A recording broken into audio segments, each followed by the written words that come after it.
Welcome to Easter to everybody. The resurrected Christ is celebrated. At first, I will update you on what's going on in Ukraine, and then I will go over to the main subject matter, which is demining of the explosive ordnance in the territory of Ukraine. Then I will be talking about investigation of the war crimes, and I will comment on the full-scale activities of the state immigration service, after which I will be ready to answer all your questions.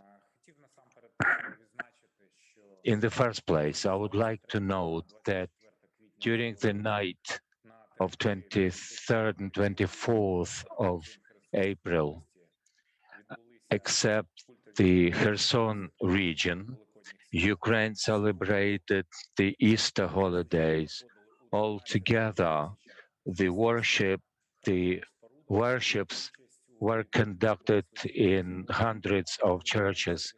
About 1,400,000 people celebrated. The Orthodox Ukrainian Church, 4,100 churches with the participation of 380,000. Ukrainian Orthodox Church includes a number of churches in the Ukrainian Greek Catholic Church. So the 400,000 worshippers. The security was guaranteed by the staff of the National Police, National Guard, as well as by the 1,700 pyrotechnicians from the SES. My thanks go to both law enforcement, security service officers, and to all the Ukrainians who have been aware of the complexity of the situation. Everybody was treating others with reverence and respect. So there were no provocations, almost no provocations or incidents. A little bit of uh, conflicts between representatives of different faiths took place in the Vinnytsia region, 5 cases in Kiev region, in Ivano-Frankivsk, Lviv region, Cherkasy and Chernihiv regions. Such incidents were also referred to. The most high profile were where we saw the slogans reading that the Russian Orthodox Church has brought war to Ukraine, and a number of vehicles parked next to the church. We saw the letter Z written on them. Then the owners were charged with the hooliganism charges.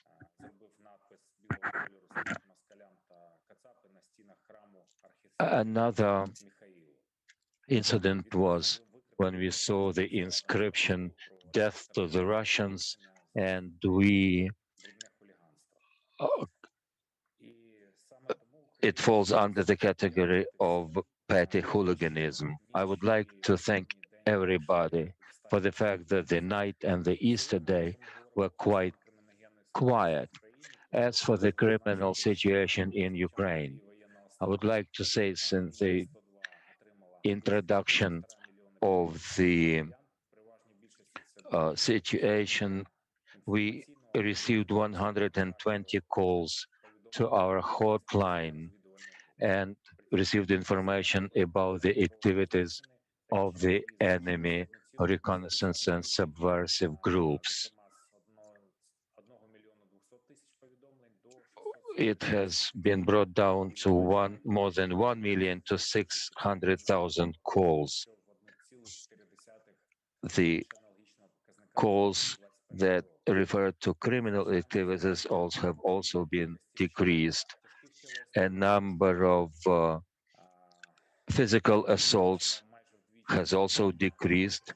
They have been halved, especially when we talk about the lethal results.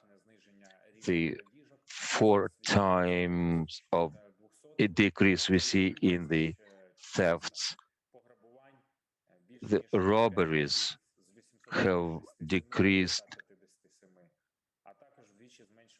dramatically. The number of attacks have also decreased. At the same time, we are recording the increased number of misuse of small arms from 700 to more than 1,000 car thefts. In general, we see the general impact of the checkpoints and the introduction of the martial law. Now I would like to go to the main subject, the situation that we see after the liberation of the territories. Apart from keeping record of the crimes and taking witnesses and evidences from the people living under the occupation, registering the cases of rapes, of thefts, etc. We are now beginning the process of keeping record of and demining the explosive devices. Demining is an extremely important project and it is also very dangerous. It is done by the officers from the police, from the SES and pyrotechnician units of the National Guard. As of now, the major efforts have been directed to Kiev, Chernihiv, Sumy regions, and also responding to the consequences of bombings in different areas. We have cleared about 75,000 explosive devices, including aerial bombs. We have cleared the area of about 13,000 hectares. It's about the size of 20,000 football pitches.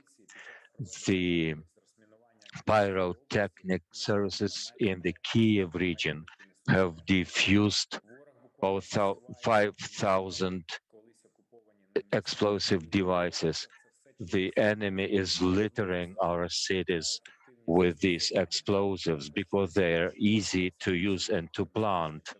These explosive units are very dangerous and can inflict damages to the personnel. The tripwires leave that are have been left by the occupying force in the people's flats and high rises, and they are very dangerous to the civilians. I would like to stress that the peaceful population is treated by the Russian occupier as an enemy. For example, we can see the model of the cluster munition that have been identified and cleared by our specialists. Cluster munitions are very dangerous for the civilians because people who either will step on them or anything of that sort, they are very dangerous and lethal because they contain dozens or even hundreds of ordnance. The international humanitarian law prohibits the use of weapons that brings excessive danger or are indiscriminate. The Russian Federation, unfortunately, has not been a signatory to relevant conventions.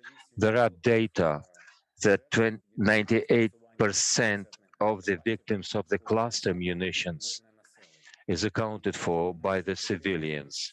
1/3 of those are children. Another example is anti-personnel mines, one of the models that you can see.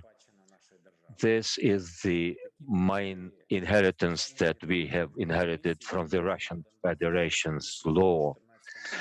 Since 2014, we've seen them in the Donbass area, and these same banned mines are used in the full-scale aggression. Such ordinances are very dangerous for the civil population.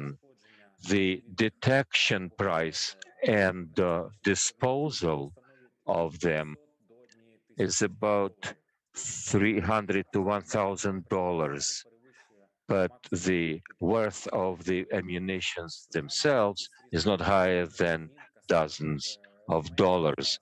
The cluster elements and munitions, the other explosive devices, makes up about 50% of all the exposed and devices that have been rendered safe so far. And I will remind you that we have rendered safe about 5,000 devices. Our engineers are working 24 hours a day, including the SES and National Police, to improve the process of demining.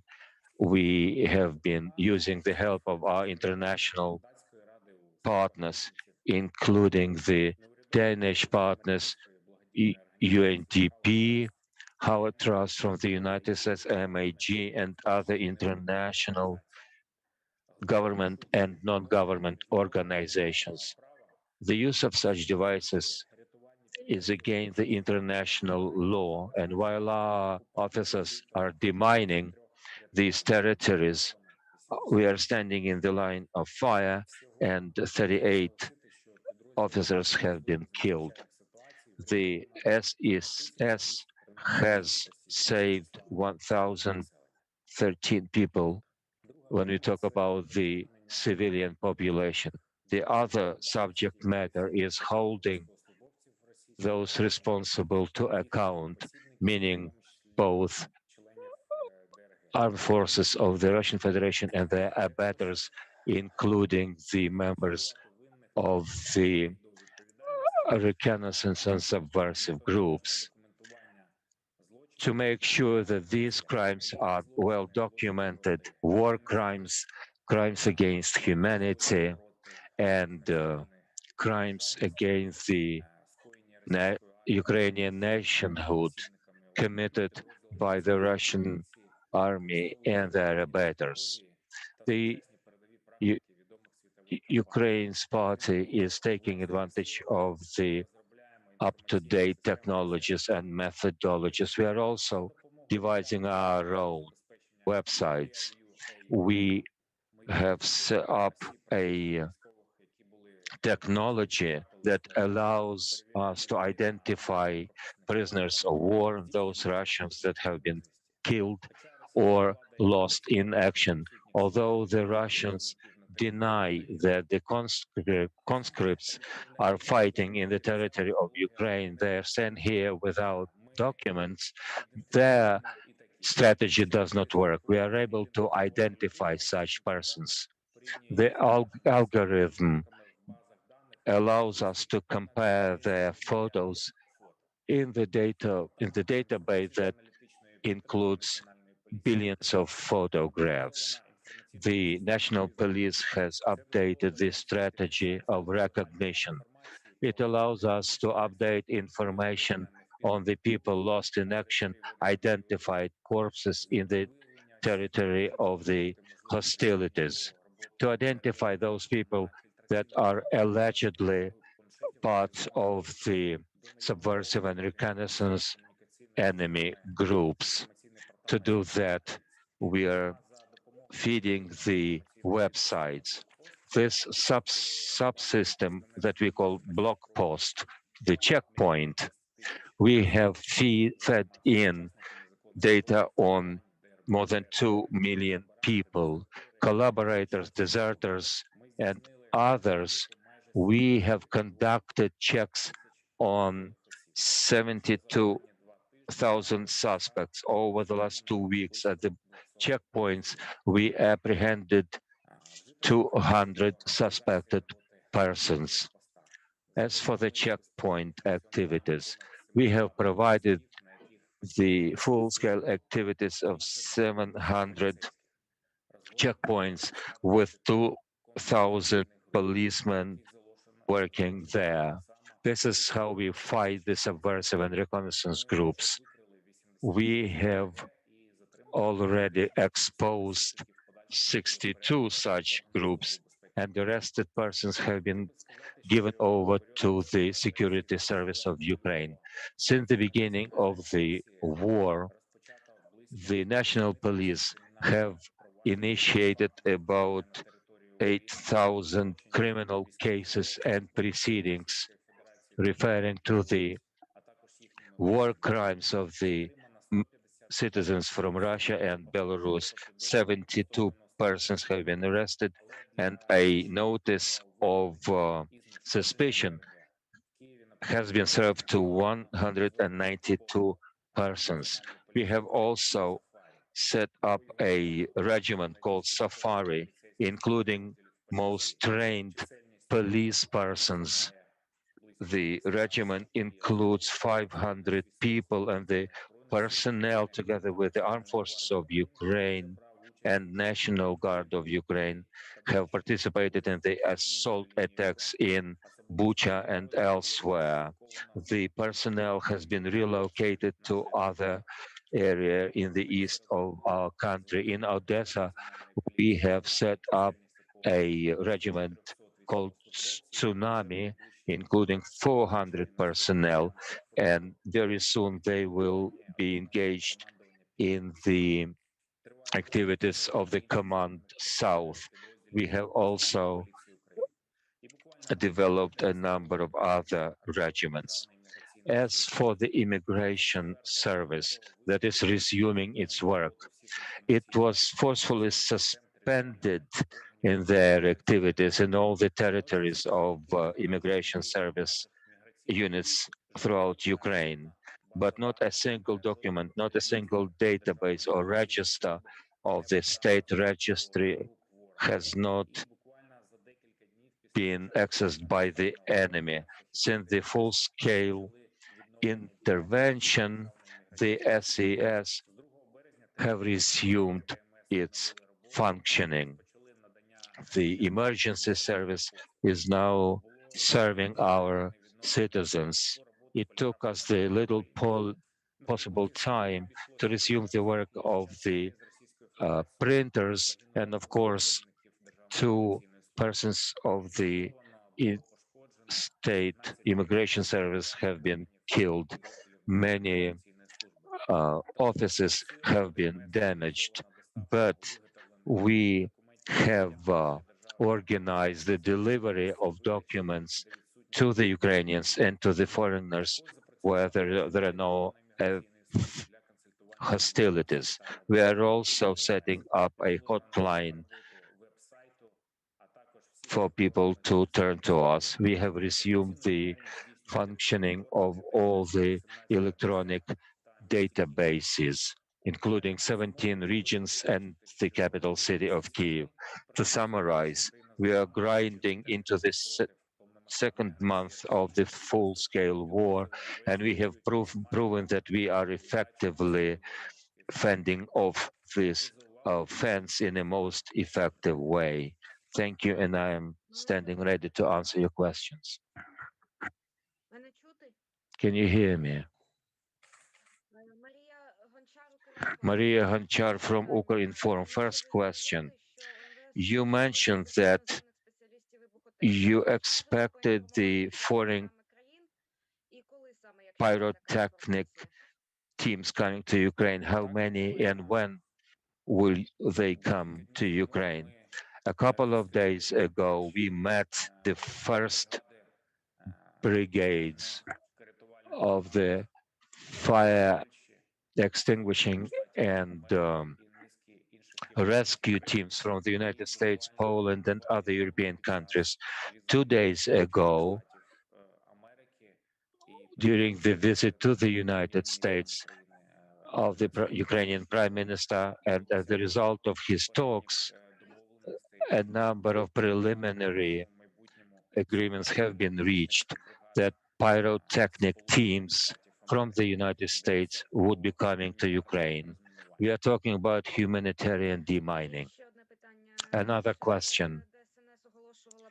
SES has declared that the volunteers were welcome to clear the rubbles.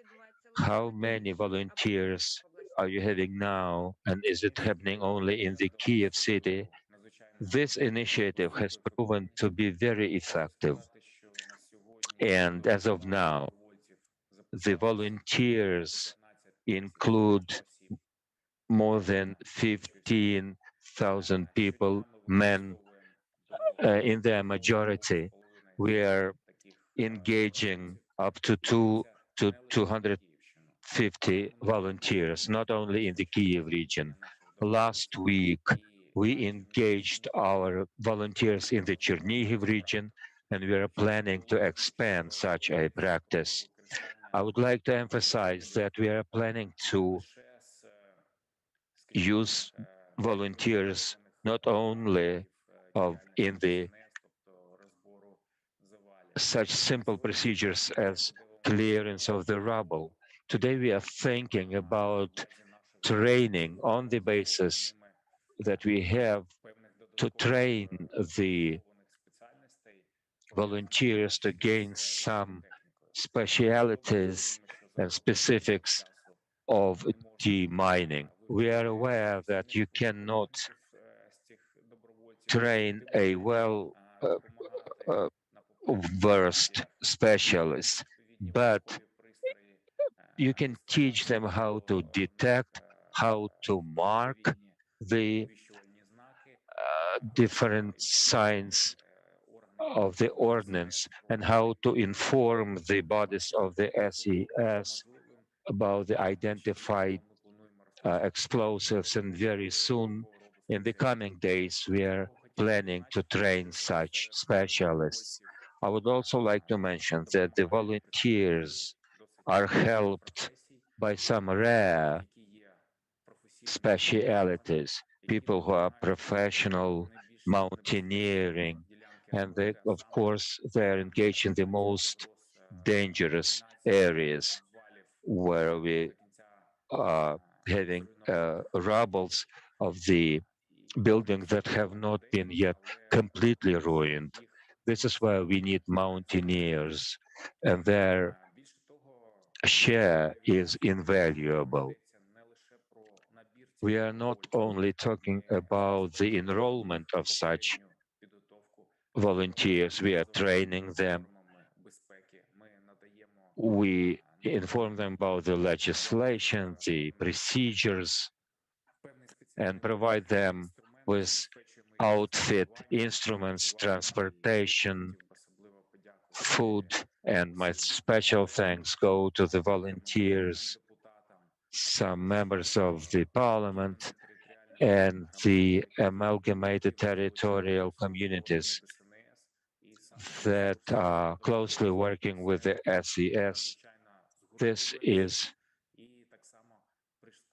rallying us together and is speeding up the process of renewal of life in the formerly occupied territories. Thank you. Have a good day. Дякую всім. Дякую.